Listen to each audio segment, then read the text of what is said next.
pessoal, sejam bem-vindos a mais um livecast. E hoje, já que o Henrique está de férias, viajando pela Europa, estou aqui, Alex Leite, no lugar do Henrique, falar urgentemente sobre um tema que é o tema do momento. Estamos em julho de 23 e o tema é reforma tributária, né, pessoal? Não tem como pensar diferente. O Brasil só fala nisso, que está o mundo pensando como vai fazer negócio com o Brasil em reforma tributária. E eu tenho ao meu lado aqui dois grandes especialistas e a gente vai bater um papo sobre os impactos. Nós não vamos ficar discutindo tanto a reforma tributária, como está a votação.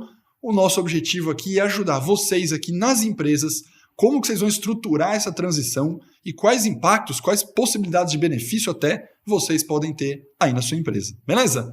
Ana, muito bem-vinda. Prazerzaço, vai ser co-host comigo. Pode se apresentar, Ana, rapidinho, para quem não te conhece ainda. Olá, pessoas. Eu sou a Ana Lídia, sou advogada tributarista, por enquanto, e professora aqui na Live há 10 anos. 10 anos trabalhando aqui com a Alex. Isso. Na Live University. Um prazer imenso estar aqui.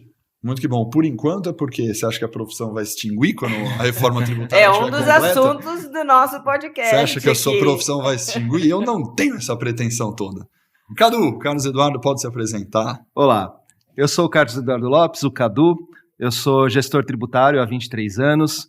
Atualmente estou na Pernod Ricard, no Brasil, a empresa segunda maior do mundo em distribuição de bebidas destiladas, vinhos. E obrigado pelo convite, né, para a gente estar aqui discutindo esse tema tão atual. Cadu, sempre quando eu falo Pernod Ricard, né, a galera fala, não tem a menor ideia de quem é. Então eu gosto de fazer promoção das empresas, né, de você valorizar a sua empresa. Fala 2 ou 3 marcas para ver se por acaso alguém conhece a Pernod Ricard. Tá bom. Absolute Vodka, Jim Beefeater, Chivas, Ballantines, Jameson, agora Perrier todo mundo Jouet, já sabe quem é Pernod Ricard, né? Todos. Quem não sabia o que é Pernod Ricard, aprendeu. Muito simples assim. Muito que bem. Muito bem. Cadu, vamos começar.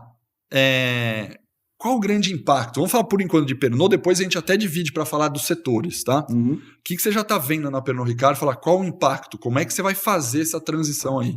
Bom, a bebida alcoólica no Brasil ela já é super tributada, né? O que é normal, né? Ninguém espera que bebidas alcoólicas paguem o mesmo imposto de leite, de suco, não é essa a ideia. Mas a gente já está atualmente numa posição fora da curva de Laffer, é assim que o mercado enxerga. Como que a gente mede isso? O mercado ilegal está crescendo cada vez mais, né? A gente sabe que quando você cria tributo para inibir consumo ou para desestimular consumo, você também acaba dando um buster para o mercado ilegal, né? O mercado ilegal você pode tomar em conta o descaminho, que é a entrada sem tributação, né, o contrabando, como a falsificação. E esse é o mais perigoso de todos, porque quando a gente fala de bebidas destiladas, bebidas alcoólicas, a falsificação ela pode causar um risco de morte, né? Você pode ingerir algo tóxico que o falsificador colocou naquela garrafa. Então, a gente está trabalhando muito forte em termos setoriais, né, para convencer todos os stakeholders da reforma tributária de que, sim, bebida alcoólica tem que pagar mais tributo, é assim no mundo inteiro, mas não, a carga tributária ela tem que ser revista e tem que ser medida para que a gente chegue num ponto ótimo, né, da curva de Laffer. A curva de Laffer é um mecanismo de estudo da carga tributária, onde você, quanto mais, ela parte de um princípio antagônico de quanto mais imposto você paga, menos consumo você tem, logo menos arrecadação você gera. Então, chega um ponto em que aumentar imposto não é mais vantajoso, porque o consumo e o valor arrecadado no bolo do todo diminui também. E você ainda fomenta o mercado ilegal. Então, a gente está trabalhando em cima da proposta do imposto seletivo para bebidas alcoólicas, buscando isonomia, né? O que a gente pretende é que o álcool seja tratado como álcool e que a bebida alcoólica não seja diferenciada por categoria, né? E que ela tenha um tratamento isonômico, né? Ou seja, todas as bebidas alcoólicas causam a mesma ação na saúde da pessoa em face do consumo. Se o consumo é abusivo, não importa se é de cerveja, se é de vinho ou se é de destilado. Então a gente quer que... E hoje, para quem não é do ramo, tem alíquotas diferentes. hoje existem alíquotas diferentes. Por cerveja, vinho e destilado tem imposto diferente. Exato. Isso veio ao longo do tempo se descolando através do IPI. O IPI hoje é um imposto que ele tem alíquotas diferentes e originariamente essas alíquotas diferentes se justificariam pela essencialidade dos produtos. Então produtos mais essenciais teriam alíquotas menores, produtos menos essenciais teriam alíquotas maiores. Nesse critério de essencialidade, não haveria por que você ter tributação diferente para cerveja, vinho e destilado, uma vez que estão todos dentro da categoria bebidas alcoólicas, em termos de essencialidade. Aí uns vão dizer que é essencial, outros vão dizer que não, mas estariam dentro desse pulo. Pela reforma tributária, como que está a previsão? O que você acha que vai acontecer com você? Por enquanto, o texto da emenda constitucional trouxe que o imposto seletivo incidirá sobre produtos que causam prejuízo ao malefícios, né, à saúde ou ao meio ambiente. Então, a gente entende que bebida e cigarro vai estar já no texto da lei complementar. A gente entende isso por conta de todos os diálogos que já estão sendo feitos, né?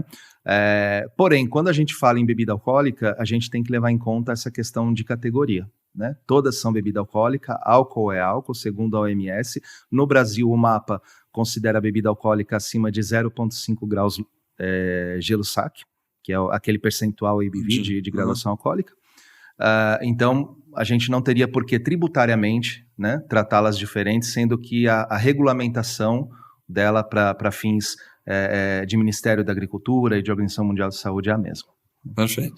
E passar essa lógica de discussão de pleitear, o que a gente está vendo, né, Ana, que já acabamos de discutir aqui, que se a gente for olhar por cada um pleitear o seu benefício próprio, que não é o caso, né? Na verdade, você está querendo igualar a categoria e não ter um benefício próprio. A alíquota aumentaria para o sistema inteiro, né?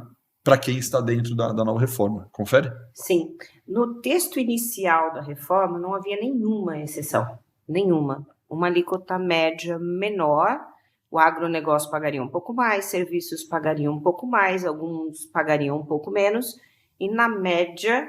Todo mundo meio próximo, todas as empresas do Brasil, todos os CNPJs pagando a mesma coisa. Isso funciona muito bem em alguns países da Europa, mas a gente tem países da Europa que são menores do que o estado de São Paulo. Uma outra realidade, não necessariamente a realidade de fora se aplica aqui nesse país. Imenso, com uma desigualdade social terrível e com uma dificuldade aqui de produção, enfim, né, o nosso país. Então, o modelo ideal não se aplica aqui. Na minha opinião, a gente precisa de regimes diferenciados. O quanto cada regime precisa ser diferenciado e quais regimes precisam ser diferenciados, que é o nosso X, né? Não necessariamente o que é um regime diferenciado, ele está lá porque ele é importante para o país. Muitas vezes ele está lá porque ele é fruto de lobby, né? A gente tem uma crítica grande, por exemplo, a instituições financeiras fora da reforma, né? E tem um lobby muito grande para que elas estejam fora da reforma, e estão, né? Na última PEC, elas vão ter um regime diferenciado. Cartorários. Então, tem vários segmentos que já estão ali fora, né, da reforma atual. O que isso provoca? A alíquota média tem que aumentar. Porque se eu tenho menos pessoas para compartilhar... No fundo, o governo tem que arrecadar o target que ele quer. A gente não vai ter redução de carga tributária, isso está todo mundo ciente. O objetivo é manter e talvez não aumentar muito.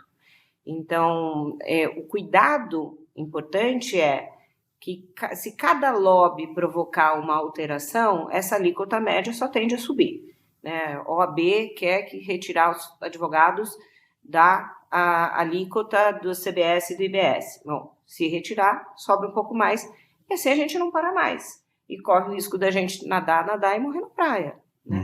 Então, isso é um cuidado que o legislador, a sociedade toda precisa ter.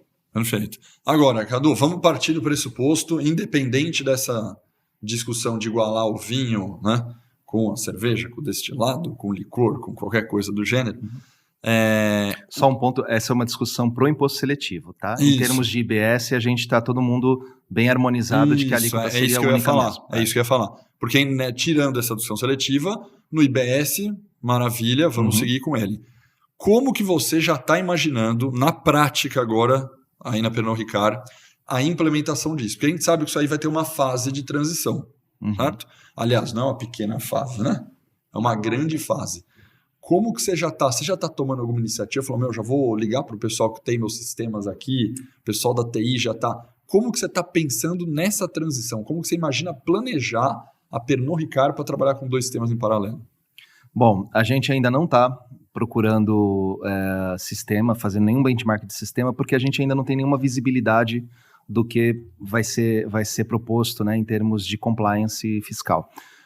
Já ouvi falar que seria usado o mesmo mecanismo de nota fiscal eletrônica, o mesmo sistema de report através do SPED para o IBS e CBS, e já ouvi falar ao contrário, que haveria um documento fiscal próprio para o IBS, um SPED próprio para o IBS. Então, a gente, por enquanto a gente não tiver um norte nesse sentido, em termos de sistema, a gente não está fazendo nada.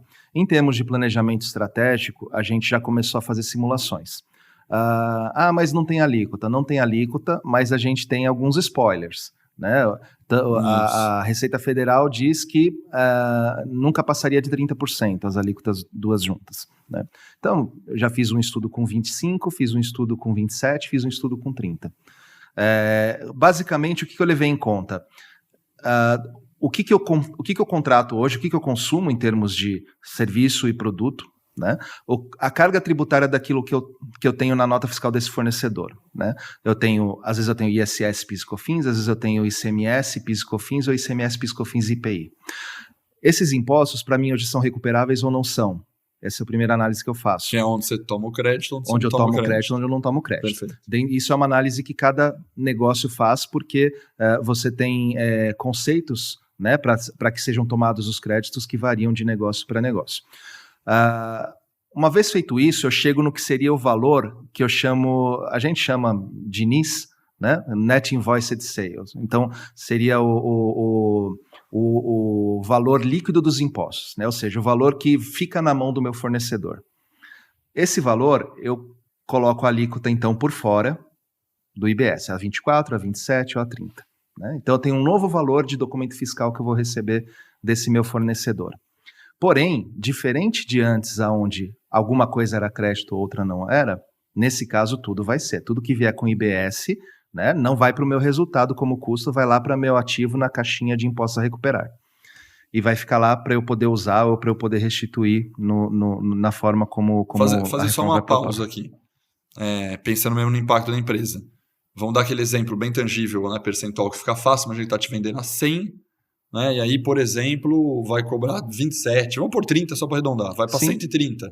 Se 30 cai para um destaque lá no balanço da IE e o 100 cai para outro lugar, certo? Exatamente. No caixa da empresa, você já está fazendo um cenário de simulação de impacto, porque você poderia antes pagar 115, estou dando um exemplo, e agora você vai ter que desembolsar do caixa 130, apesar de recuperar lá na frente. Sim. Esse cenário de simulação, está olhando o caixa já? Essa é a minha pergunta. Olha, é que aí também vai entrar uma variante que é o método de cash conversion que você faz na sua empresa. Né? Isso é importante.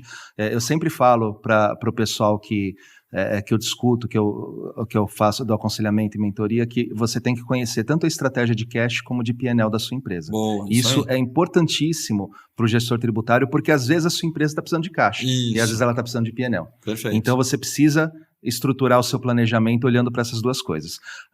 No nosso sistema hoje internacional de cash conversion, a gente olha para todas as disponibilidades, não só para o dinheiro em caixa, em banco. Então, esse crédito que está lá sendo disponível para usar nesse curto prazo, ele está dentro do meu caixa, ele é considerado caixa. Perfeito. Prossiga então na explicação. Então, a gente fez esse estudo, né?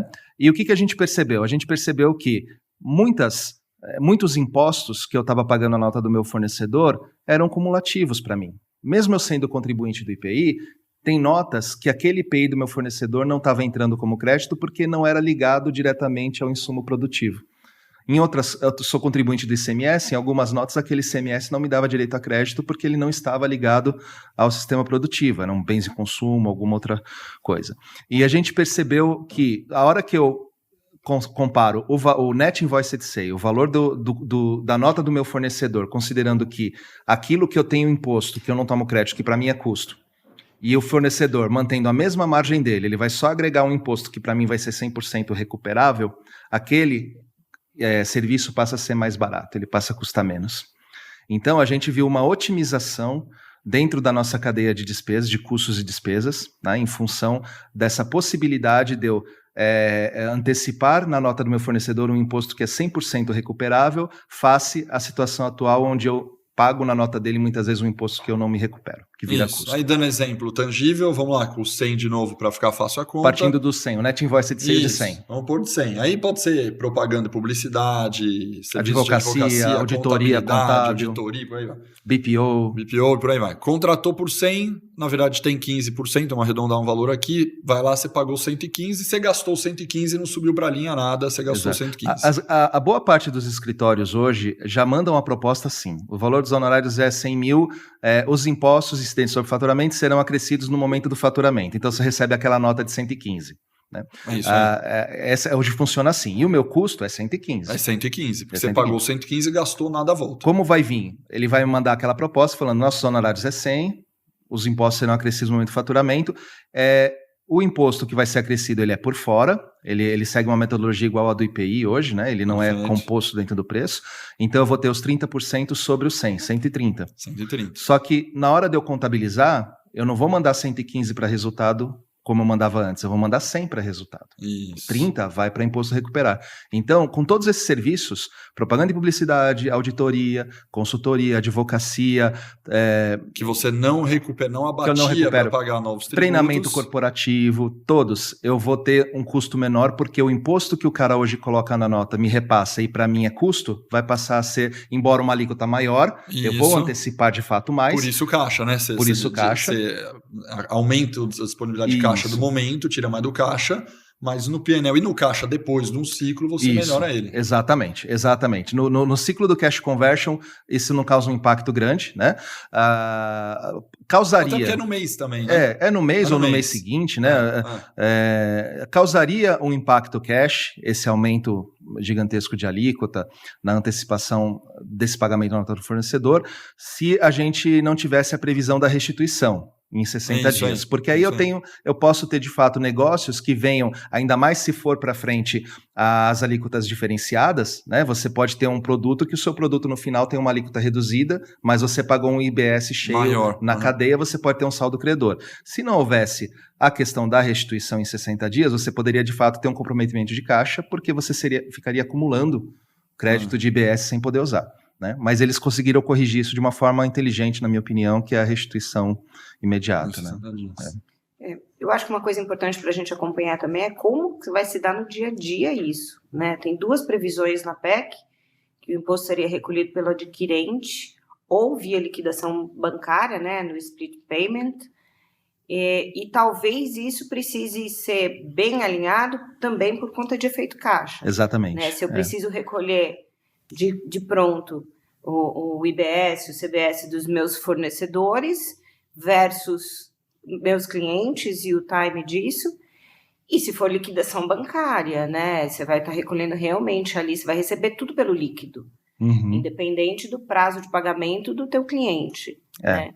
Então, esses são dois viés, a gente não sabe ainda para onde a gente vai precisar aqui ter a lei complementar futura, ter regulamentação futura, checar como é que estamos em termos de tecnologia também, para ver se a gente faz o split payment. Eu acho que sim, alguns países sofreram muito com isso, mas a gente tem algumas vantagens no Brasil, né? A gente tem um sistema financeiro aqui excelente e o próprio sistema da Receita Federal, que também é excelente. Então, acho que a gente está, por incrível que pareça, nesse ponto muito adiantado em relação a países europeus. Tanto que tem país agora que está olhando o modelo do Brasil para levar para lá, de nota fiscal eletrônica. Então, nesse ponto, acho que a gente está um passo à frente, talvez seja mais fácil fazer via liquidação bancária. Eu concordo, é uma possibilidade também. Eu acho que a gente tem sempre que fazer a análise da cadeia inteira, principalmente quando você está olhando para B2B. Então, a gente fez essa análise da parte de custos, a gente entendeu que da parte de custos realmente a gente tem uma vantagem dentro da indústria, né? E inclusive o comerciante também, que não é industrial, mas é distribuidor atacadista, para ele vai ser vantajoso, né? O meu cliente, por exemplo, né? Cadu, isso, mas agora... Vamos dar exemplo. Para nome, Pão de Açúcar, Carrefour, né? Martins, atacadistas, né? Açaí, enfim. O que acontece hoje? Hoje o distribuidor, ele recebe da indústria muita mercadoria com IPI, que a indústria paga esse IPI, né, destaca esse IPI na nota, quem paga é o adquirente, é o varejista e o distribuidor. Para ele é custo. Você pega a bebida alcoólica, por exemplo, tem uma alíquota de 20% de IPI, e esse valor é 100% custo, porque ele não é contribuinte do IPI, ele não pode tomar crédito do IPI. Na maioria dos estados, a gente tem também o vilão chamado ICMS-ST, o substituição tributária, onde a gente paga via indústria, destaca na nota da indústria a cadeia de ICMS até o final, o valor correspondente, né, à cadeia. Um preço teórico. Um preço teórico, ou ele é definido por margem de valor agregado, ou ele é definido por pauta, né, pesquisa de preço ao consumidor, mas ele é sempre um valor teórico, pode ser que ele se realize na ponta por aquele montante ou não. Isso também é 100% custo dos varejistas, né, e dos distribuidores. Quando eu falo que, poxa, eu vou ter um IBS de 30 na minha nota, então o meu Net Invoiced Sale, imagina que a Pernod, depois que pega a nota fiscal dela hoje, depois que ela tira o IPI, o PIS, o COFINS, o ICMS, o ST, sobra o Net Invoiced Sale, sobra a minha receita líquida, né? Sobre esse valor, então, que eu mantenho mesmo, eu quero manter minha margem, eu vou colocar 30 de IBS, CBS. O meu distribuidor, ao adquirir minha nota, ele antes tinha uma nota, vamos supor, com 120, 100 mais 20, fazendo uma conta de IPI, por exemplo, né? Seria mais de 20, na verdade, porque você tem o ST também, que vira custo para ele e tudo mais. Ele passa a ter um custo muito menor. Então, ele ele vai pagar 130 na minha nota, mas ele vai ter um custo efetivo de 100. Ao contrário de que antes ele pagava, pode ser que ele pagasse o mesmo 130, tendo um custo efetivo de 130. Então, a gente tem que olhar sempre para a cadeia, porque às vezes eu estou olhando para a minha indústria e falando assim, poxa, mas eu sou uma agência de publicidade, eu não tenho crédito para tomar de IBS, eu vou tomar crédito sobre uma coisa ou outra e a minha alíquota vai pular de 15 para 30. Só que você tem que entender o mercado onde você está, é B2B ou B2C? Se for B2B, você está na vantagem, porque o seu cliente vai deixar de pagar 115 para, na prática, pagar 100. Então, você sempre tem que avaliar a cadeia inteira. Toda a proposta de reforma tributária do que a gente tem visto hoje, né, dos principais stakeholders, inclusive o secretário especial, Bernardo Arpi, sempre diz que o imposto ele vai, no final, sempre incidir sobre o consumo, sobre o bem, sobre o produto, né? Então, a ideia é que a cadeia não seja onerada. Por isso que é meio esquisito você falar em alíquotas diferenciadas ao longo da cadeia, por setor. Você pode falar em alíquota diferenciada por produto, lá ao consumidor final. Mas, por setor, ao longo de uma cadeia produtiva, você tem impacto tributário zero. Porque quem vai pagar, de fato, a última diferença de valor sobre margem de valor agregado vai ser o consumidor no produto final. Na prática, você está falando, por exemplo, você tem você, Pernod Ricard, vendendo para um distribuidor. E esse distribuidor vendendo para o mercado, o distribuidor pode se beneficiar. Exatamente. O mercado não. O mercado não. O mercado ele vai tomar o crédito de todo o imposto da cadeia via nota do distribuidor, porém, o IBS que ele vai destacar na nota fiscal dele vai ser pago pelo consumidor, né? Então, no final das contas, muitas cadeias produtivas vão ficar ao final desoneradas, porque você tem muito resíduo tributário de imposto cumulativo que vai sumir, vai desaparecer. Então, isso pode resultar até mesmo a indústria manter a mesma margem hoje com um custo final um pouco menor, né? Então, isso é bem provável que aconteça. Perfeito. Falando a Ana puxou esse tema de sistemas, né? Tecnologia. Quando você imagina ser mais seguro para falar, nossa, eu vou começar a pensar em alterar alguma coisa aqui. Quando a gente compara, Ana, que você teve histórico também com a gente do E-Social, né, que foi uma outra implementação grande, a gente teve muitas datas que foram postergadas do E-Social, né? Falava, vai implantar E-Social tal ano. Aí passava 6 meses, não, vamos para o ano que vem. Aí passava, mas vamos para o ano que vem de novo. Você acha que isso vai acontecer? E você também, Ana, você acha que isso vai acontecer na reforma tributária? Ter postergação de data? Não, agora vai entrar o IBE. Não, calma, vamos para o outro ano para ajustar. Receita ainda está testando o sistema novo de pegar outro tipo de SPED. O que vocês acham? Eu acho que a gente já tem um período longo de transição, porque essas prorrogações já foram pouco consideradas. E para quem não está por dentro, quais são os períodos que já estão pautados hoje? A CBS começa em 2026, uma alíquota bem pequenininha, compensada ainda com PIS e COFINS, né, a CBS Federal. Estamos falando de mais de 10 anos, arredondando Isso. aqui na data de hoje. O IBS começa em 2029, né? E tem 2027 o IBS. 27. Vou precisar colar. Cola, não tem problema. Colar. E aí a gente também vai aumentando um pouco a alíquota e reduzindo depois a de ICMS, 2029 o IBS. Então a gente começa com a CBS primeiro e vai sentir, né, principalmente, né, sob a ótica econômica, como que isso vai se comportar. Então eu acho que o período de transição já é longo desse tanto, que ele só vai começar em 2026, prevendo um pouco isso. Porém, a gente que está na área há muito tempo, a gente está muito acostumado com prorrogações. Em sala de aula a gente brinca que parece promessa de homem casado, né? Que vai deixar a família para viver com a amante e aquilo se prorroga, porque sempre acontece alguma coisa. Essa é a nossa relação com o fisco, então esse é o nosso nível de confiança. Então, sim, acho que a gente deve ter prorrogação, mas como o prazo é muito longo, ainda com prorrogação, a gente não deve ultrapassar. E só para deixar bem o claro período aqui. de 2032, que quando a gente finaliza tudo. Tá, só para deixar bem claro. Até nesse pressuposto de hoje aqui, vamos colocar até 27, até 27 não altera nada. É isso, certo, Cadu? Não, até 26. Até 26, isso. Inclusive, é a data prevista. Hoje. É a data prevista para extinguir o IPI também, né? Até dezembro de 26. Então a gente está falando de hoje, cenário 3 anos, 3 e pouquinho, certo? Uhum. Que a gente deixa 3 anos e pouquinho sem fazer nada. Teoricamente, esses 3 anos aqui, sem conver com nada atual, é para você ter tempo de começar a implementação e, por exemplo, mexer na tecnologia. Exatamente. Né? Supostamente sim. A gente nunca vai ter certeza até começar de fato, né, toda essa parte. A gente tem que considerar também aspectos jurídicos, como o princípio de anterioridade, princípio de anualidade, né? Você tem dentro desse balaio que a Receita fez de 5 tributos em 2, você tem alguns que são sujeitos à anualidade e outros são sujeitos à anterioridade nonagesimal.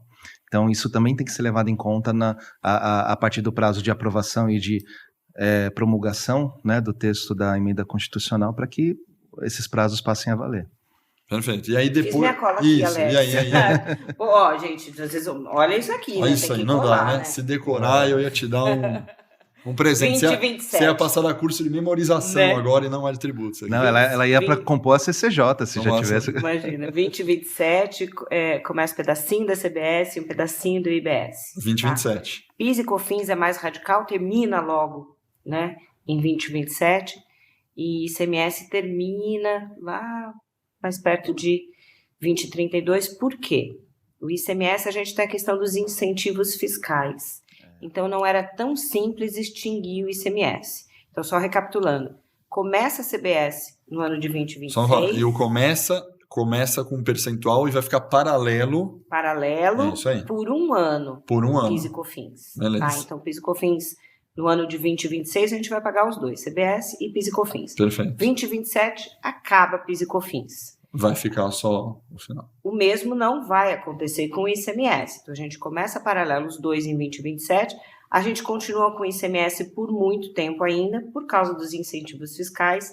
As empresas têm contratos assinados com a administração pública. E tem repasse município, né? E de manutenção Estado, dos federal, incentivos, né? Eles foram para áreas incentivadas com a promessa de continuar com o incentivo até 2032.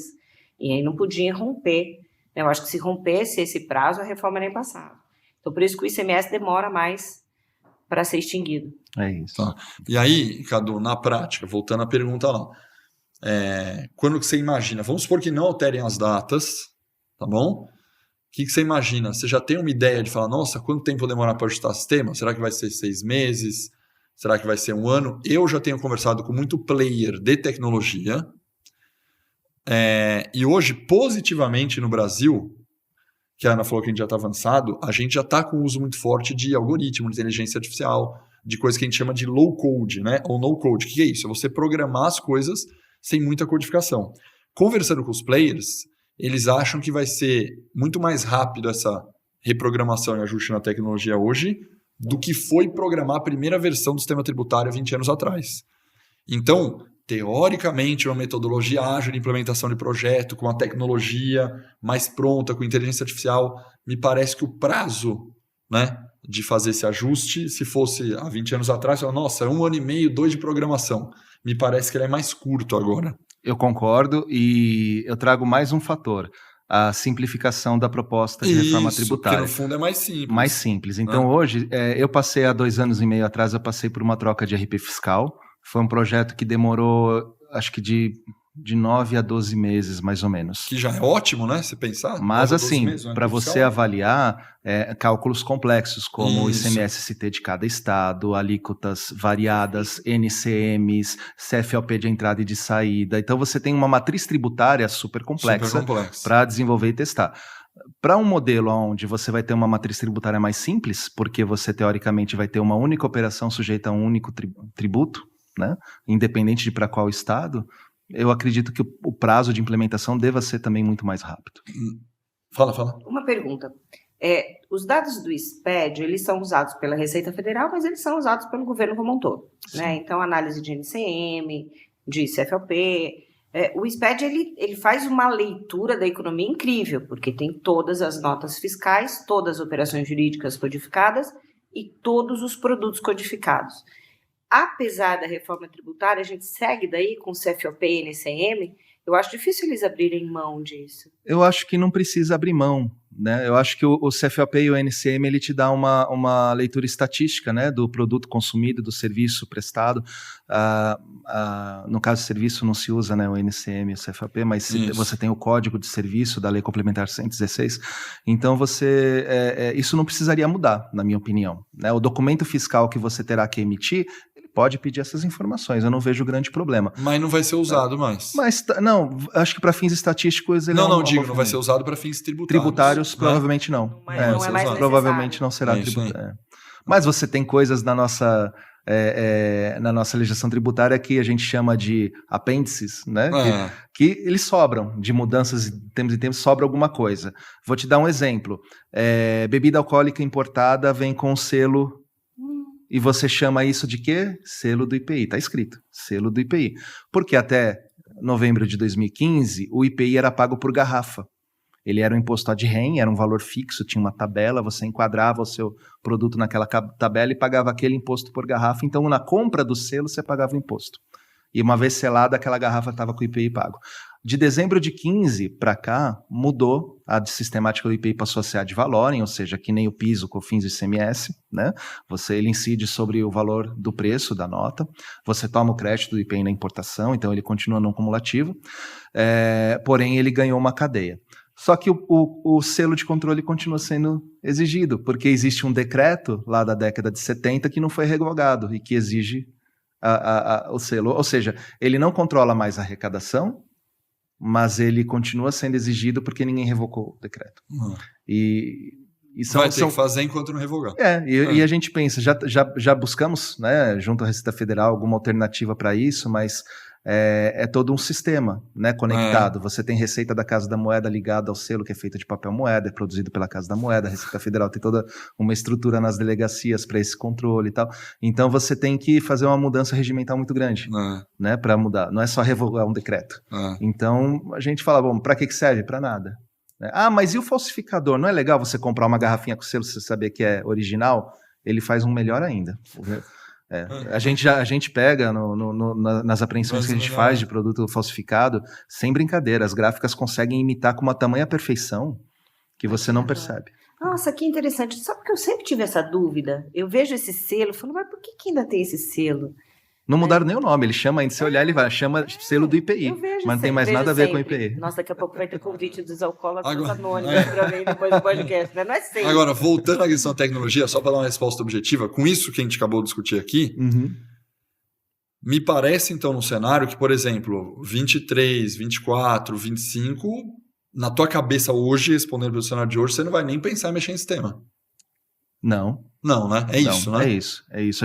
A gente tem que começar... 2025, você fala, não vou nem olhar o sistema. A gente sabe que a gente não pode ter 100% da informação para tomar uma decisão. Muitas vezes a gente tem que tomar uma decisão com 70%, 80% da informação. Isso. Mas hoje a gente não tem nada. Hoje a gente tem menos de 10 em termos de sistema. Né? Então, à medida que essas informações forem chegando, à medida que essas discussões forem indo para a mesa, o gestor tributário tem que dar prioridade, ele tem que começar a olhar e planejar isso. Né? Porque por enquanto a gente não tem... Mas mesmo que a gente tenha informação completa e tudo certinho, por essa questão que a gente falou, a tecnologia, não vai precisar, né?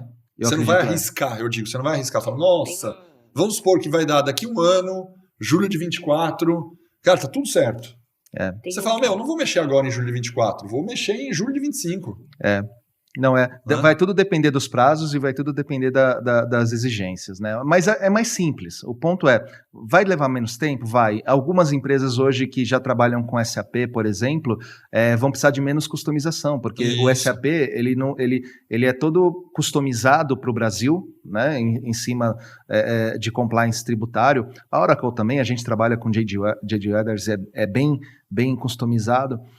Isso tende a simplificar. Talvez o próprio programa nativo já venha com uma funcionalidade de IVA que a longo prazo seja suficiente para a gente não precisar de outros híbridos.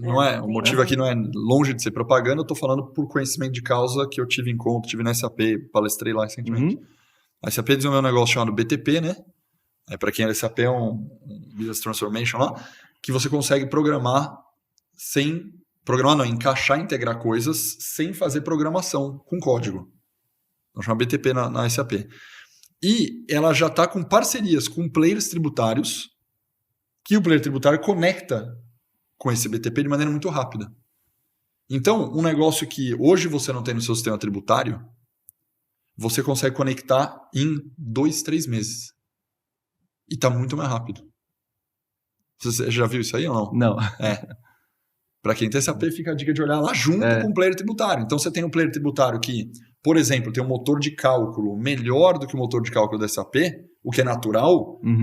A SAP preparou hoje, isso não é SAP, todas vão partir para isso, se já não estão, é que eu não conheço os outros. Então, de novo, não é propaganda, é o fato de eu não ter falado com alguém da J.D. Edwards, simplesmente por isso. Já está com uma lógica de que um RP hoje é um hub para conectar vários microserviços em torno dele. Isso é uma trend de digital muito forte atualmente. Então a lógica é, eu SAP sou um hub, eu J.D. Edwards sou o hub, eu TOTUS sou um hub. E vão conectar de maneira fácil vários players aqui. Então posso conectar um sistema de preço de transferência, posso conectar um motor de cálculo, posso conectar... E se eu conectar esse cara aqui, vai conectar rápido sem programação. É o que já está acontecendo. E tem a ideia inicial da reforma, né, pensada lá atrás, é que o sistema seja, aspas, tão simples que ele deixe de ser como é hoje é por homologação, né? O fisco joga tudo nas costas do contribuinte, você tem que ter uma equipe, dependendo do porte da empresa, 10, 15, 20 pessoas para fazer a apuração do imposto, faz a apuração inseguro, leva para o fisco e ainda está sujeito à verificação e autuação. A gente esquece esse cenário e vai para um cenário em que você tem um produto, um QR Code. E aí, dentro do fisco, toda apuração é feita, todo encontro de créditos e débitos, né, a alíquota simplificada, e da mesma forma que a gente recebe hoje a declaração de imposto de renda praticamente pronta, né, você vai receber a apuração da CBS, a apuração do IVA praticamente pronta. Esse é o universo prometido, né? A gente tem tecnologia? Tem. E o pessoal da Receita é muito bom. Muito bom em tecnologia. Muito. O risco é a gente deturpar o que a gente tem aí, né? Começa aquela colcha de retalhos e a gente não consegue chegar nesse mundo ideal.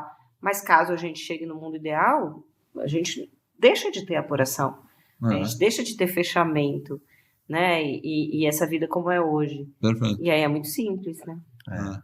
Cadu, outra coisa, pegar mais 2 tópicos aqui. Você acabou de falar bastante do IPI, né? Hoje, não só IPI, mas outros tributos, você tem aquela... usar de estratégia tributária, né? De, por exemplo, usar uma trade para fazer algumas coisas, né? Tenho, mas hoje não é não tributário. Não você, Pernambucano, o Brasil, assim, né? Sim. Você tem estratégia de usar uma trade, etc, etc. Isso vai ter impacto com...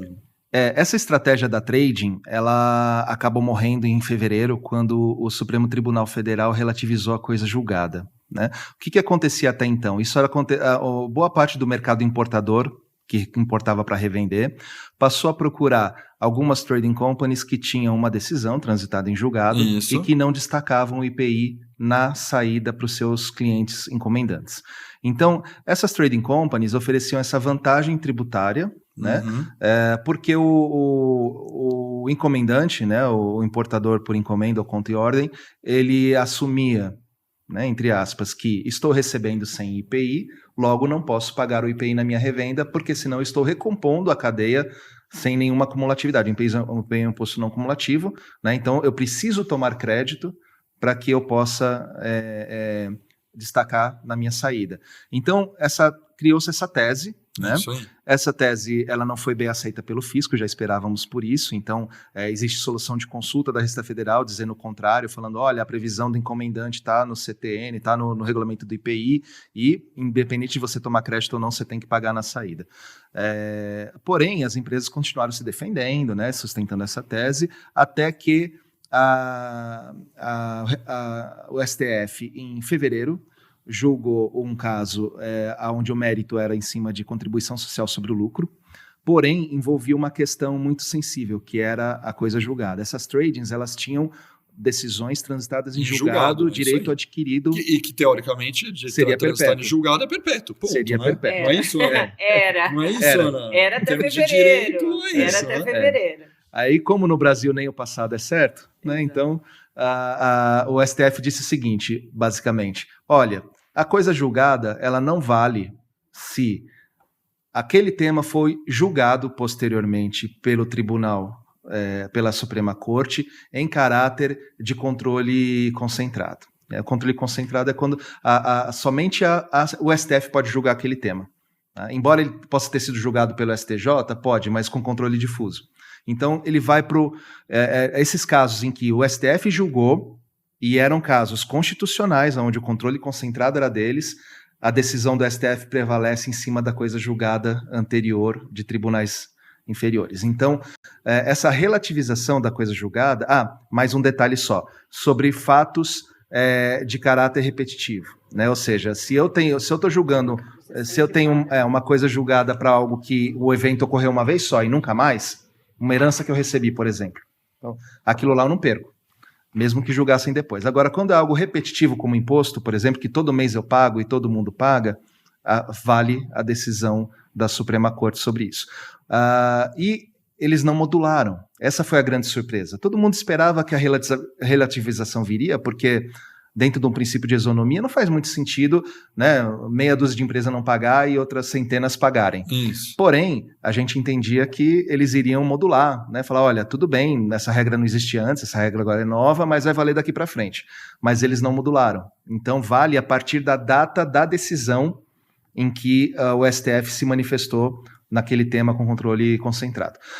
No caso da contribuição social, retroage até 2007, que foi quando eles se manifestaram, e no caso do IPI, sobre a trading company, das trading companies, retroage, se eu não me engano, até 20 ou 21, não lembro se foi 20 ou 21, que o STF julgou esse tema, julgou constitucional a cobrança do IPI na entrada e na saída do importador, direto. Então a trading company como importadora, na saída dela, deveria então pagar. Tudo isso que você está falando foi prévio aqui à discussão da reforma tributária, e a reforma tributária não altera e não impacta essas decisões que foram tomadas lá. Não, essa reforma tributária ela já veio no momento em que essa situação que você citou já não é mais possível, porque agora as trading companies perderam esse direito, elas precisam destacar IPI novamente. Então, aqueles importadores que estavam sem destacar IPI na sua nota, porque estavam adquirindo dessas trading companies, passaram a ter que destacar novamente. Tá? Agora, fala, senhor.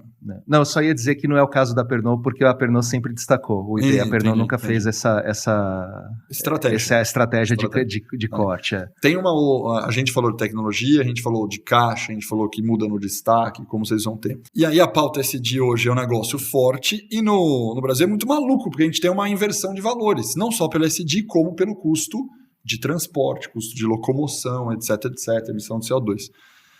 Pela estratégia atual, as empresas optam por abrir um centro de distribuição longe do seu mercado consumidor principal, longe até da sua fábrica, eventualmente, para ter uma estratégia tributária de pagar e rodar quilômetros e quilômetros a mais, 1.000 quilômetros a mais, só porque na conta final, mesmo pagando combustível, mesmo com lead time, mesmo com uma série de coisas, é mais vantajoso lucrativamente.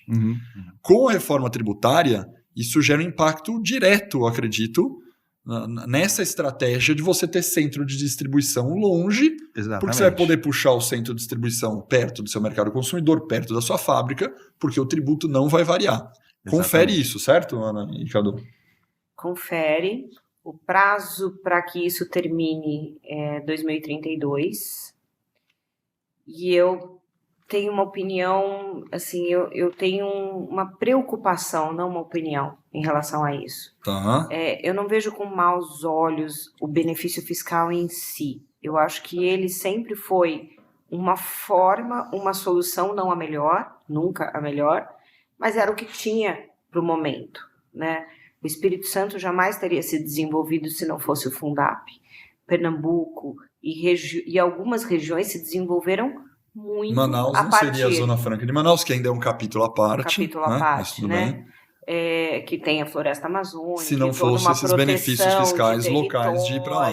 E toda a proteção do território, da floresta, enfim.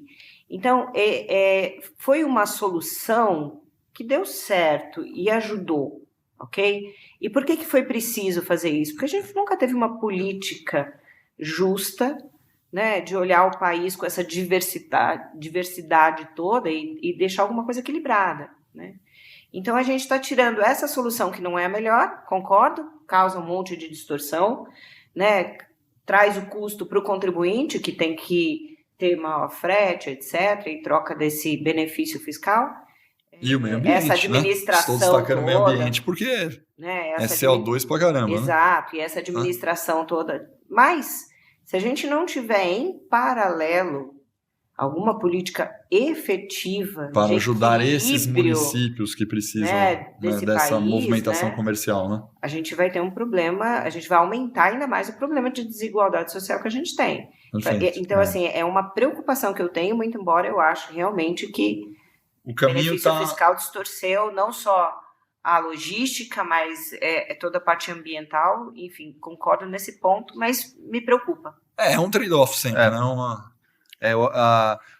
Tem alguns estudos que a gente encontra, né, onde o benefício fiscal, a renúncia fiscal foi tão grande que o Estado continua sem caixa para desenvolvimento interno. Então, existe um equilíbrio, né? A guerra fiscal ela não pode ser tão descoordenada a ponto, eu estou oferecendo mais e mais e mais e mais, sem essa medida, esse break-even do quanto eu preciso no mínimo arrecadar com isso. Então, se a gente olhar historicamente, alguns estados, de fato, mesmo oferecendo incentivos fiscais competitivos, não se desenvolveram, porque foram tão agressivos e que aquela empresa que foi para lá não gerou contribuição suficiente para o caixa do estado ficar saudável. Perfeito. E gerou um universo de corrupção também, né? Que é uma coisa cultural do país que a gente precisa combater muito forte. Muito forte.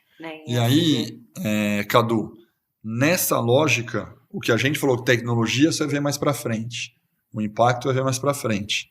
Esse tipo de coisa mais estrutural, como centro de distribuição, já é uma iniciativa, um impacto que as decisões já precisam ser tomadas agora. Concordo. E não lá na frente, porque abrir um centro de distribuição não é. Uma justicinha aqui, é um negócio grande. Então, Cadu, a minha pergunta para você em termos de cenário, vocês, ou até colegas de mercado, né, que você tem bastante contato com as Big Four e profissionais, já estão colocando isso na esteira de decisão hoje? Fala, opa, dado que esse ROI é maior, não vamos, ou já vamos pensar em alterar o centro de distribuição e tal? Sim, a gente já tem que começar a pensar, talvez o jogo que está rolando você tem um tempo maior ainda para planejar, mas novos investimentos você já tem que planejar com essa premissa.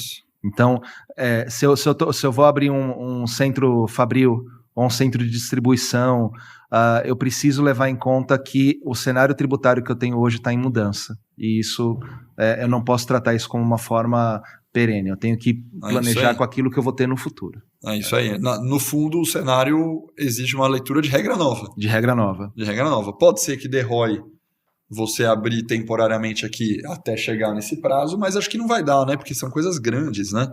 Quando a gente fala de centro de distribuição, operação, alteração logística, o pessoal do supply, para 3 anos começar a migrar, 4 anos começar a migração. Nós fizemos uma migração de centro de distribuição em 2017, há 5 anos atrás. Foi um projeto de 1 ano.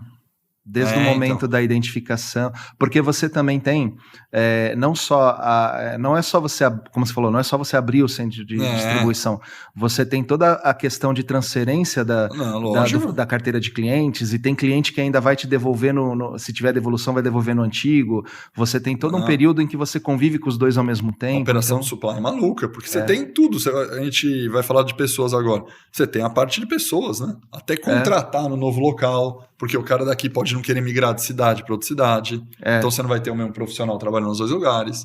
Aí o cliente... Mas no fundo, eu quis trazer esse assunto aqui, porque é uma coisa que impacta hoje já na reforma, e tem empresa que pode usar isso como um diferencial competitivo de largada. Por quê? Porque isso vai permitir, por exemplo, melhor experiência do cliente num lead time menor, com certeza, com eventual desconto de preço para esse cliente. Quem sair na frente, o outro até fazer o centro de distribuição, trazer, voltar, outro cara está entregando mais rápido e você vai perder market size, né? Market share. Com certeza.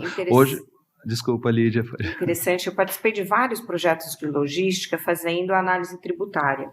E era sempre muito desconfortável, porque assim, o pessoal de logística tinha alimentação excelente. Excelente. Os melhores lugares, os melhores estudos. E aí a gente colocava um mapa tributário e nada daquilo valia.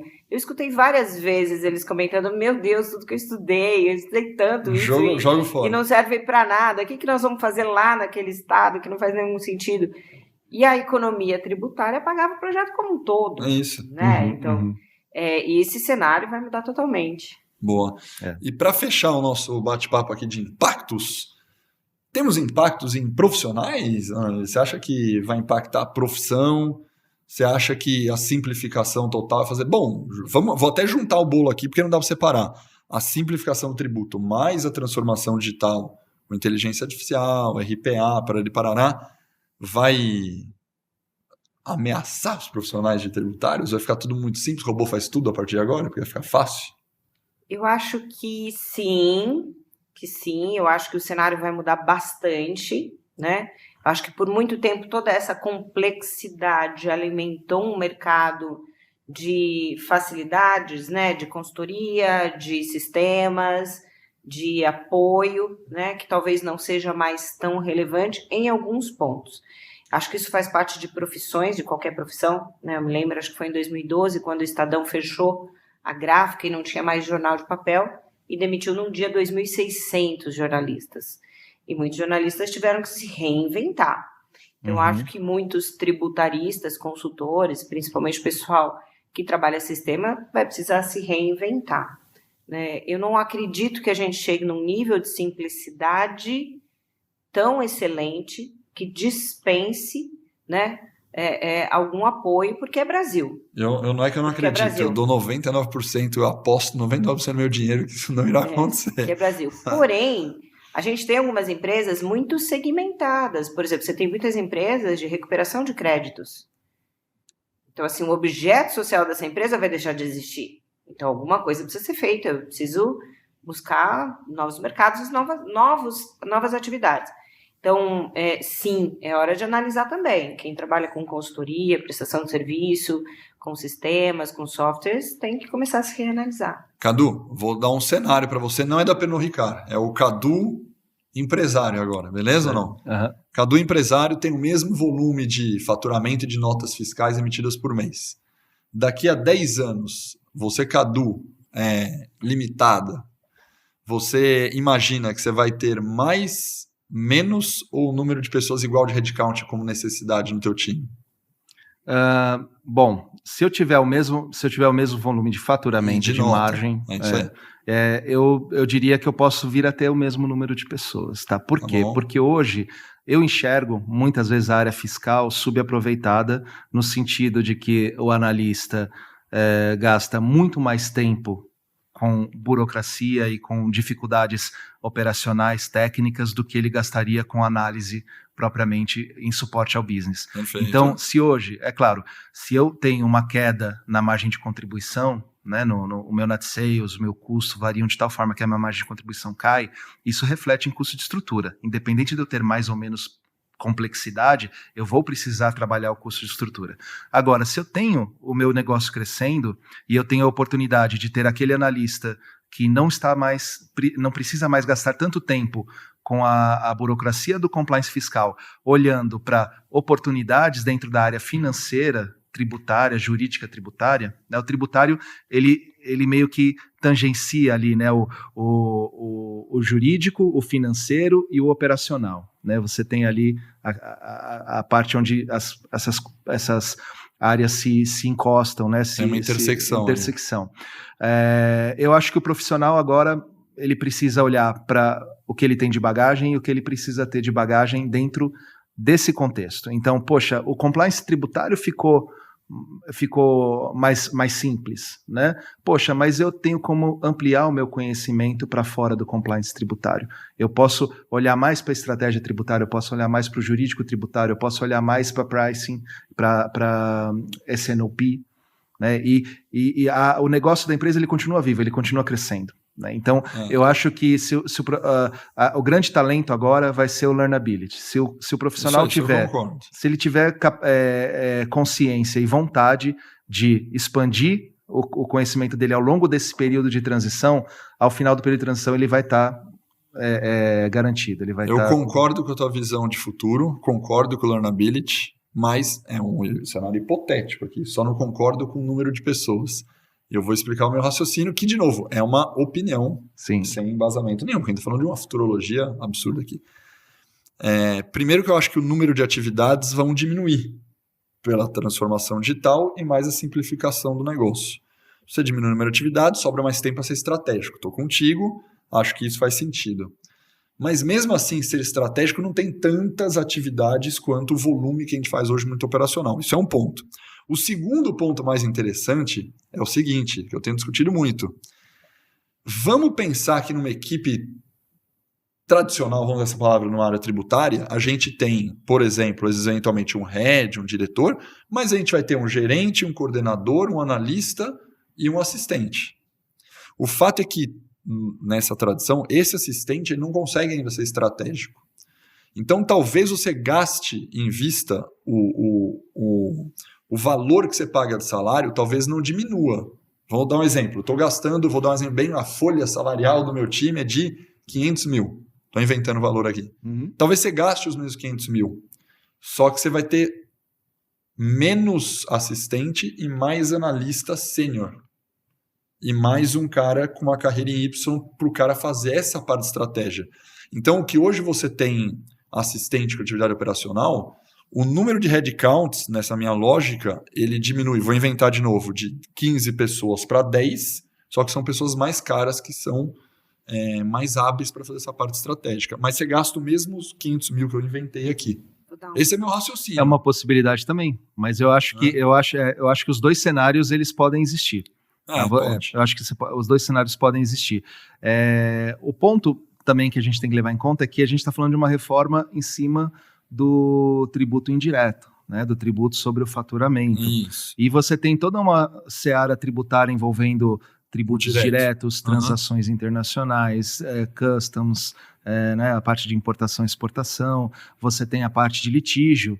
Né? Você imagina que quando foi se discutir a conceito de receita bruta para fins de PIS e COFINS, é uma discussão que demorou 2 décadas. Até o STF, né? E isso era um conceito que tinha mudado na legislação do PIS e COFINS há 20 anos atrás. Agora, a gente está mudando no mínimo 30 conceitos na legislação. Então, eu acredito também que os nossos advogados vão ter ideias boas para continuar os litígios em favor dos contribuintes em cima dessas novas propostas também. Né? Então, eu acho que o espaço...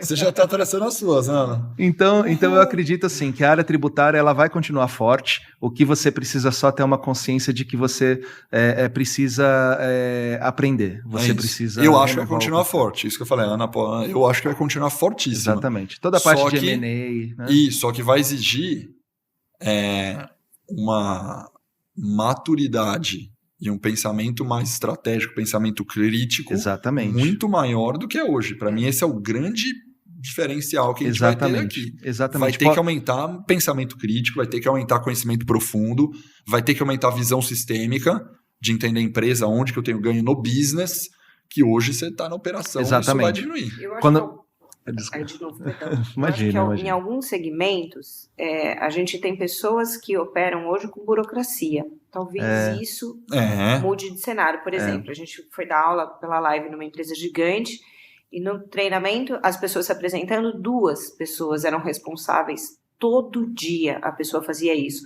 Apuração de multa e juros de nota fiscal de serviço que não teve recolhimento de ISS no período correto.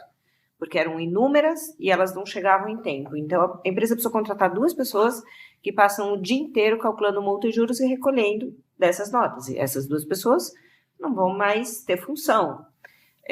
Quando eu estava no corporativo, a gente tinha uma pessoa que passava o dia inteiro emitindo nota fiscal de garantia, porque cada hora era um produto para 26 estados, com cálculo diferente e guia que tinha que ser recolhida antes de sair mercadoria, porque a gente nunca conseguiu inscrição estadual nesses estados.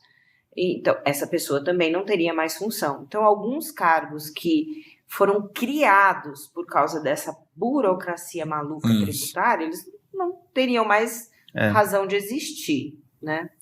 Aí eu vejo algum impacto. Pode ter sim, mas a gente passou por isso também no passado, quando você olha para contabilidade, por exemplo. Né, eu fiz faculdade de contabilidade, revelando a idade aqui, em 90, eu entrei em 97, então de 97 a 2012, porque eram de 5 anos na época. Eu lembro que eu aprendia lançamento de controle de estoque em ficha Cardex, que já estava se deixando de usar naquela época para o livro eletrônico de controle. Então, você tinha uma série de atividades na contabilidade, conciliação contábil, conciliação bancária. Hoje existe robozinho que faz isso automaticamente. E ao longo do período, a gente viu que a área contábil sobreviveu. Os profissionais da área contábil se desenvolvem e continuam, né, eles continuam menos, talvez, processuais, mas mais analíticos. Né, eles continuam tendo um valor muito importante para a empresa. Quando eu comecei a fazer estágio, eu separava a nota fiscal via consumidor, via fisco. Via consumidor, eu punha tudo numa caixa de madeira, de papelão, tinha que guardar por 5 anos. Quando veio a nota fiscal eletrônica, eu falei, gente, o que eu vou fazer agora? Eu era estagiário, não tinha uma versão de carreira, né? Então eu falei, veio a nota fiscal eletrônica, não vai mais ter isso. Eu troquei uma tarefa por outra, e assim foi acontecendo.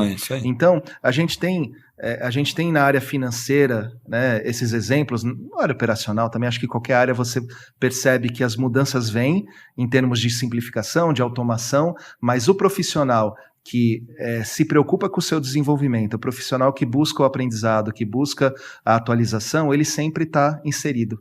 A área vai evoluindo e ele vai evoluindo junto. E eu espero que a reforma não provoque um desânimo, né, em estudar. Para que eu vou estudar esses tributos agora? A gente precisa entender muito o cenário atual para ajudar a fazer uma transição correta. Criticar a transição se ela não estiver correta. Então, não é hora de, agora eu não vou mais estudar IPI, daí PIS e COFINS.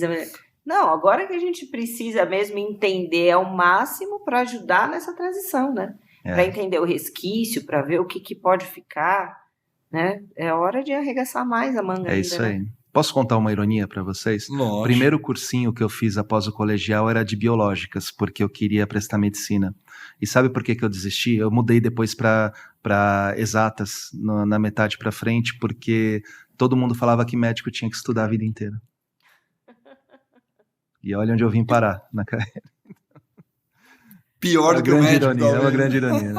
Eu não gostava de estudar, falei, não quero ficar estudando. Esse negócio de ficar estudando a vida inteira não dá. Muito bom. Cadu, agora a gente vai para as perguntas ping-pong que a gente faz para todos os nossos convidados do Livecast. Eu faço uma, Ana pode fazer a outra, certo, Ana? Vamos lá. Tá no finalzinho aqui. uma frase de impacto. Bom, uma frase de impacto, conheço várias. Né? Escolhe uma. Mas uma que eu gosto muito. Sucesso, 99% transpiração e 1% de inspiração. Muito bom, muito bom. O conselho mais relevante que você já recebeu? O conselho mais relevante que eu recebi foi: você precisa se preparar, porque você está aquém da onde você deveria estar. Então foi um feedback que eu recebi quando eu tinha 2, 3 anos de carreira, talvez nem isso, 2 anos de carreira, e foi uma avaliação muito ruim, mas muito sincera. E a partir daquilo eu me agarrei eu falei, não, eu preciso mudar isso, eu preciso desenvolver competências, eu preciso atender a expectativa, e eu garanto, eu devo a minha carreira aquele feedback, é esse conselho que... Você lembra quem foi? Lembro. Meu amigo até hoje. Se quiser falar, pode falar. Hoje ele é sócio de uma empresa de transfer pricing, chama Demétrio Barbosa. Eu contrato o serviço dele, ele tem minha total confiança, é um cara conceituadíssimo no mercado de transfer pricing, e esse feedback foi na época da UI, eu era o 2º ano como consultor, e todo mundo da minha equipe estava mandando bem e eu estava patinando. E foi o feedback dele que me fez virar a chave e me fez ter uma carreira muito boa lá dentro. Que legal, que legal. E uma competência que você acha que todos deveriam dominar? Bom, técnica, você está falando mais hard skill, mais soft você skill? Escolhe. Imagina que você só pode escolher uma competência hoje, se fosse para um filho, uma família, ou se fosse para um funcionário, teu time, tanto faz. Tá bom, eu diria que é a resiliência. Quem domina a resiliência consegue bons resultados. Algo que você acreditou ser verdade e mudou de opinião? A reforma tributária. Eu ia falar isso agora, mas eu pensei, não. Essa piada não é. Exatamente. Eu jurava que não ia ser a reforma tributária. Eu até brinquei no meu LinkedIn que a reforma tributária para mim foi igual uma novela da Globo. Era a história durava 2 décadas, 2 gerações e de repente terminou em 2 capítulos. Foi de uma semana atrás, a gente estava vendo ainda nas mídias, né? Não tem consenso, o Estado contra, e de repente na semana seguinte aprovaram. 2 turnos assim. Pra mim, no final de Game of Thrones. Teve aquela expectativa, a hora que eu li, eu falei, mas é isso? Mas é isso que você acreditou? Ou não? Olha, eu acho que eu já acreditei muito que pessoas poderiam mudar, e eu acho que hoje eu não acredito mais nisso. Então eu acho que hoje as pessoas podem agir de forma diferente, né? Mas elas estão agindo de forma diferente por aprendizado, né? por bagagem, mas eu acho que ninguém muda, né? Assim, se você lida com pessoas, se você entende bem a pessoa, você precisa compreender as pessoas. O seu grau de bem-estar e o seu grau de sucesso num relacionamento corporativo, qualquer um, corporativo, familiar, amigos, tudo, vai do quanto você está disposto a compreender a outra pessoa. Então, se você compreende a outra pessoa, ela não precisa mudar. Você consegue tirar 110% dela sem ela mudar. É polêmico essa frase dele aí. Eu, por ser apaixonado por neurociência, teria a teoria de discordar com você na essencialidade da frase. Porém, acho que percentualmente é muito difícil mudar as pessoas, a mudança das pessoas. E mais, uma coisa é fato provado com ciência. Nós não somos capazes de mudar o outro. Exatamente. Só a própria pessoa é capaz de mudar. Então, como estratégia de time, eu concordo 100% com você. A lógica é, se você tentar mudar aquela pessoa, não vai adiantar, porque a mudança tem que vir dela. Ela somente internamente, com motivação própria, consegue fazer a mudança. E é mais fácil você pegar os pontos fortes e minimizar os fracos do que você forçar a mudança, que é muito difícil. Exatamente, porque às vezes a gente fica com Mas aquela... as pessoas mudam. Com dificuldade. Tá bom, eu não vou argumentar contra você, eu não estudo neurociência, mas o que eu quero dizer é o seguinte, às vezes a gente gasta muito esforço com a expectativa e a credibilidade do que você coloca em cima da outra pessoa. Poxa, a minha namorada é muito ciumenta, mas a hora que ela vê que eu sou um cara confiável, ela vai pegar leve. Não vai. Esse cara tá meio lentão aqui, mas a hora que ele vê a oportunidade que ele tem na frente, ele vai deitar o cabelo. Não vai. Porque não, isso eu concordo plenamente. E outra, apesar de não ter pesquisa com dados bem estatísticos, eu não conheço, nunca tive acesso, talvez tenha, eu fiquei assustado quando eu comecei a pesquisar um pouco sobre essa questão de mudança, sobre a capacidade que você tem de mudar em termos percentuais em relação ao ambiente. E a minha descoberta não quantitativa foi que o ambiente ele é responsável por mais de 50% do nosso comportamento. Uhum. Não é tão científico na ponta do lápis, mas é impactante. Significa o seguinte, que 60%, 70% de como você age é por causa do ambiente que você vive. E é mais fácil mudar as pessoas mudando o ambiente do que você tentar mudar a pessoa individualmente. Ou seja, por exemplo, dentro da Pernod Ricard no teu time, essa pessoa tem uma chance maior de mudar se ela trocar de emprego ou de departamento do que você ficar dando feedback para ela.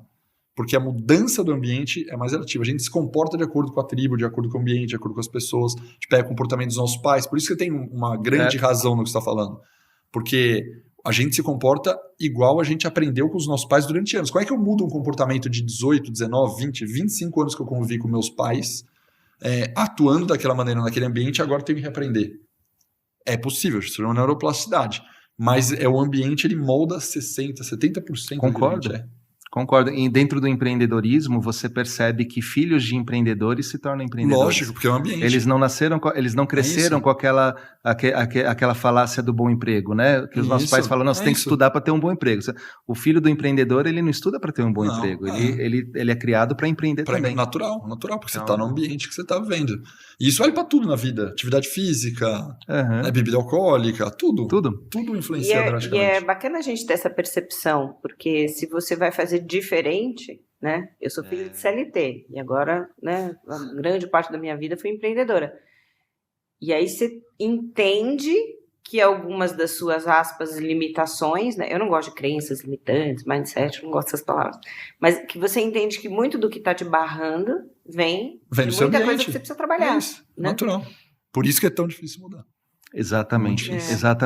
A gente teve a divulgação de um estudo recente sobre diversidade e inclusão, onde a pesquisa de clima aumentou significativamente em 2 anos dentro da empresa só por ela colocar na pauta diária discussões e ações sobre diversidade e inclusão. Então você vê como o environment é importante dentro do bem-estar. Muito. É isso aí. E para fechar, aqui parece mais fácil, mas pode ser difícil. Uma música favorita que você acha? Fala, só que só vale uma música. Imagina que a gente vai pôr na playlist para os nossos alunos. Tá bom. Uma música, então, em homenagem à reforma tributária? Pode ser. Why Worry, do Dire Straits. Por quê? Porque é uma música que ela passa essa tranquilidade de que tudo vai ficar bem, né? Você pode estar preocupado com isso, pode estar triste com aquilo, pode estar nervoso com alguma coisa, mas ao final tudo vai dar certo. Então ela é uma música lenta, ela é uma balada, mas é uma música otimista do ponto de vista de essência. Qual é o mesmo nome? Why Worry. Ok. Muito bom. Ana, excelente. Muito obrigado pelo nosso bate-papo, muito obrigado por estar aqui comigo entrevistando o Cadu. Cadu, muito obrigado pela sua participação. Obrigado pelo convite, gente. E acho que a gente poderia ficar, obviamente, horas falando de impacto aqui. O dia inteiro. Mas acho que aqui a gente conseguiu reunir bem para as pessoas quais são as principais decisões que a gente pode tomar nos próximos 1 ano, 2 anos de empresa.